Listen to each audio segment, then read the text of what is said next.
यो चाहिँ क्लास 10 को नेपाल गभर्नमेन्टको बुकको सल्युसन हो है त।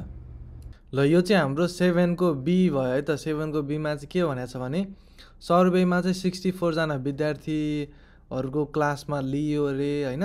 अनि त्यसमा चाहिँ के भयो अरे भने ratio of number who likes milk only and curd only. ल मिल्क वानली र कर्ड वानली मन पराउनेको चाहिँ हामीलाई रेसियो दियो। अनि 16 जनाले चाहिँ दुईटै मन परायो अरे है त। अब त्यो आधारमा चाहिँ हामीलाई भेन डायग्राम बनाउने भनेको छ है त। अब भेन डायग्राममा चाहिँ ट्याक्क हाम्रो युनियन भनेको 64 भयो हैन।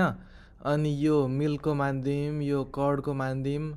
अब let NM be the total number of students who like milk, NC be the total number of students who like curd भनिदियो। अनि हाम्रो एनयु भनेको त यो 64 नै दिएकै छ हैन। अनि त्यस यहाँ लेखेपछि चाहिँ अनि त्यसपछि चाहिँ के गर्ने भने गिभन हैन, गिभन यान याम इज टु यान सी भनेको चाहिँ हाम्रो 2:1 दिएको छ। अब सो यान यामलाई चाहिँ हामीले चाहिँ 2x लेखिदिउँ, एनसीलाई चाहिँ हामीले x लेखिदिउँ है त। यही हो एन वानली याम हो, एन वानली याम एन वानली सी हो है त, किनकि यहाँ वानली भनेको छ नि त। अनि यो नि वानली हो, यो नि वानली हो है त। यो बिच्चाको चाहिँ हामीलाई 16 भनेको छ। अब कुनै पनि मन नपराउने चाहिँ हामीलाई दिएको छैन, त्यही भएर त्यसको चिन्तै नगरौँ हामीले। अब यान वानली याम भनेको चाहिँ हाम्रो यहाँ 2x भयो, यान वानली सी भनेको चाहिँ x भयो है त। यो आई चाहिँ हाम्रो कम्प्लिट भयो। अब आईमा चाहिँ हामीलाई के सोधेको छ भने find the number of students who like milk है त। मिल्क वानली होइन, मिल्क भनेको छ, त्यो भनेको होल सर्कल भयो। अब त्यसको लागि चाहिँ हामीले x को भ्याल्यु पत्ता लगाऊँ। त्यसको लागि चाहिँ के गरौँ भने यान यु इक्वल्स टु यो यान यु भनेको त यो भित्रको सबै हो नि त। त्यो भनेको चाहिँ के हो भने यान वानली याम प्लस यान याम इन्टरसेक्सन सी प्लस यान वानली सी हो नि त। यो सेक्सन प्लस यो सेक्सन प्लस यो सेक्सन, त्यो भनेको चाहिँ हाम्रो 2x प्लस 16 प्लस x आयो। यता हाम्रो 64 छ है त। 64 माइनस 16 भनेको चाहिँ हाम्रो 48 भयो। 2x प्लस x भनेको 3x भयो।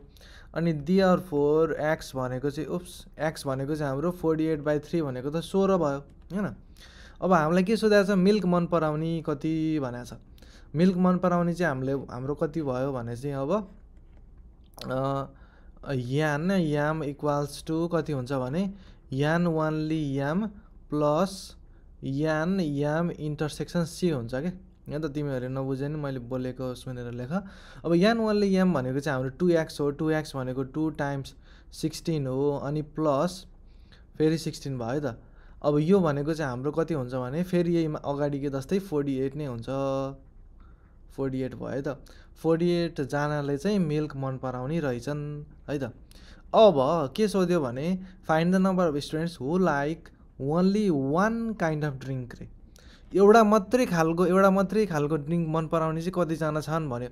अब मिल्क मात्रै मन पराउने चाहिँ यो 2x हो, कर्ड मात्रै मन पराउने चाहिँ यो x हो। अब यो दुइटै मन पराउने चाहिँ 2x प्लस x भयो, 3x भयो। x भनेको त हाम्रो 16 दिएको थियो, 16 टाइम्स 3 भनेको पनि फेरि 48 नै हो। त्यही भएर आईको एन्सर यो ट्रिपल आईको एन्सर पनि त्यही भयो त। अब यसको चाहिँ total number students who like only one kind कमा गरिदिने। अनि त्यसमा चाहिँ हामीले के गर्नु पऱ्यो भने यान वानली याम प्लस यान वानली सी भयो त। यो एक एक परिकार मात्रै हो नि त, एक एक परिकार मन पराउने, एउटा परिकार मन पराउने भनेपछि यसको टोटल चाहिँ हामीलाई सोध्या हो, किनकि मिल्क मात्रै र कर्ड मात्रै हो नि त हामीलाई चाहिने हैन। अनि त्यो भनेको चाहिँ 2x प्लस x भयो। अनि यो 3x भयो, x भनेको 16 दिएको छ, त्यही भएर यो चाहिँ 64 होइन 48 भयो त। 48 चाहिँ यसको एन्सर, यसको एन्सर पनि 48। ल तिमीहरूलाई केही कन्फ्युजन भयो कमेन्ट गर, म चाहिँ अर्को क्वेसनतर्फ मुभ भएँ है त।